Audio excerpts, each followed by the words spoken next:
சுவிசேஷத்தினாலே பலமாய் நிரூபிக்கப்பட்ட தேவகுமாரனாய் இருக்கிறார்.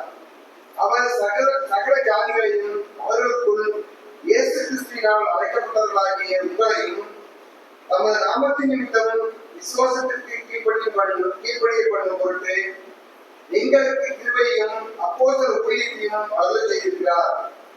உங்கள் விசுவாசம் உலகமெங்கும் பிரசித்தமாயிருக்கும்படினாலே முதலாவது நான் உங்கள் எல்லாருக்காகவும் இயேசு கிறிஸ்து மூலமாய் என் தேவனை சோதரிக்கிறேன். நான் ஜெபம் பண்ணும் போதெல்லாம் இடைவிடாமல் உங்களை நினைத்துக் கொண்டிருக்கிறதை குறித்து தமது குமாரனுடைய சுவிசேஷத்தினாலே என் ஆவியோடு நான் சேவிக்கிற தேவன் எனக்கு சாட்சியாக இருக்கிறார். நீங்கள் ஸ்திரப்படுவதற்காக ஆவிக்குரிய சில வாரங்களை உங்களுக்கு கொடுக்கும்படிக்கும் உங்களையும் என்னிலும் உள்ள விசுவாசத்தினால் உங்களோட கூட நானும் ஆசைப்படிக்கும் உங்களை காண வாஞ்சியாய் இருக்கிறபடியாலே எவ்விதத்திலாவது நான் உங்களிடத்தில் வருகிறதற்கு தேவனுடைய சத்தியத்தினாலே எனக்கு நல்ல பிரயாணம் சீக்கிரத்தில் கிடைக்க வேண்டும் என்று வேண்டிக் கொள்கிறேன்.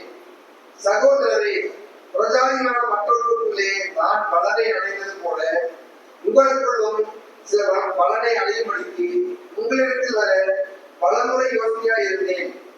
ஆயினும் இதுவரைக்கும் எனக்கு தடையுண்டாயிற்று என்று நீங்கள் அறியாதிருக்க எனக்கு மனதில்லை. கிரேக்கருக்கும் மற்ற அந்நியர்களுக்கும் ஞானிகளுக்கும்